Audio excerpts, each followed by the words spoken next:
Guys, what's up? Jeff here again to orient your fitness in the right direction, and today I want to go over with you guys the 3 worst things. I think I just put 4.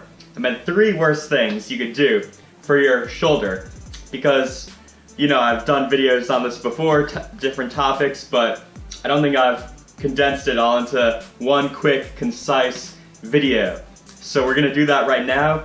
You could share this video with your friends, your family, your roommates, your inmates, if you're in prison, I don't know, whatever.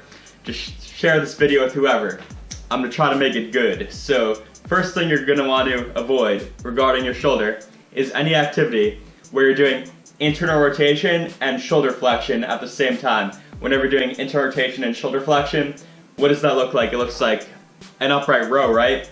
That exercise in the gym. So that's a really bad thing to do, because when you internally rotate, you have a structure in your shoulder right here called the greater tubercle. So when you internally rotate, that structure is coming forward, and then when you flex, that it's going up. So it can go right into a space in your shoulder called the subacromial space. And in that space you have structures like your subacromial bursa, long head of the biceps, you got your supraspinatus muscle in there. So those things can get jammed, and then you can get an injury over time, shoulder pain, shoulder injuries, all sorts of issues you don't want. So that's a big thing you want to avoid right there for your shoulder, anything involving internal rotation and coming up like that. Second thing you want to avoid is anything behind the neck. Behind the neck exercises, they're just not good for you. Behind the neck lat pull downs, behind the neck military presses, behind the neck things just aren't good, because remember, your shoulder's a ball and socket joint, so when you raise your arm up like that, or you abduct your shoulder, the ball is going down.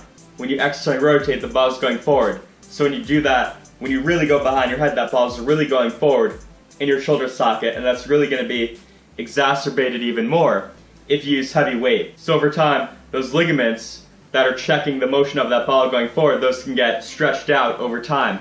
And now, muscles in your shoulder like your biceps and your rotator cuff, those are going to have to overfire to really keep that shoulder stabilized. So that could lead to tendonitis.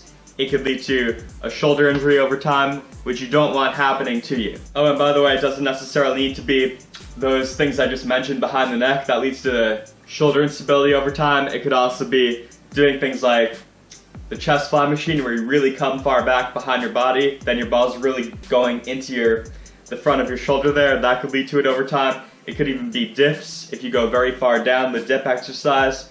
If you go past, say, 90 degrees, and you really go down, that's a lot of pressure in the front of your shoulders. So you want to avoid anything that's doing that to you. So that's the second major thing to avoid. Third major thing to avoid is pretty much not stretching out the front of your chest and not strengthening your upper back, because if you do that, you're pretty much just doing what you do each day, just sitting at your job or whatever in that forward rounded shoulder position.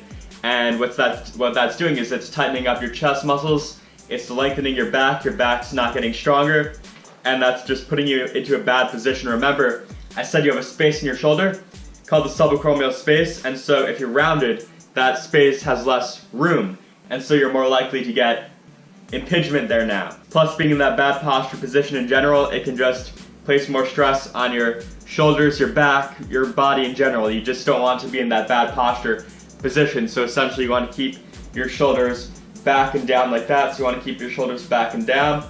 You could do things like get on a foam roller on the ground, which is going to push into your spine more, help to decrease that rounding. And you can raise your arms up like that to get that chest stretch.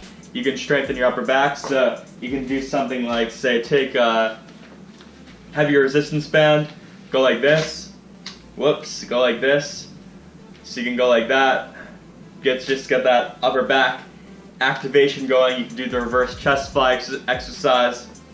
So you just want to essentially strengthen your upper back while you stretch your chest out, and be sure to be aware of your posture, and those things are going to help you. So those are the 3 worst things you could do for your shoulder, pretty much. Internal rotation and shoulder flexion going up like that, placing too much stress on the front of your shoulder by doing behind the neck exercises and other things that do that, and essentially what I just discussed, not stretching out your chest and keeping your upper back weak. So hopefully that taught you guys something new. This has been Jeff once more, orienting your fitness in the right direction. And if you like the video, you can thumb it up, comment, and subscribe to my channel. And if you have nothing to comment about, you can just say, Jeff, you're amazing, or I don't know, whatever. You just say whatever you want. You can comment on my bicep. I don't know. That's what my doctor did earlier today. She commented on my bicep while she's taking my blood pressure. She's like, whoa, you work out, I can tell. And I was like, yeah, look at that. But anyways, do what I just said. Until next time, I'll talk to you guys later soon.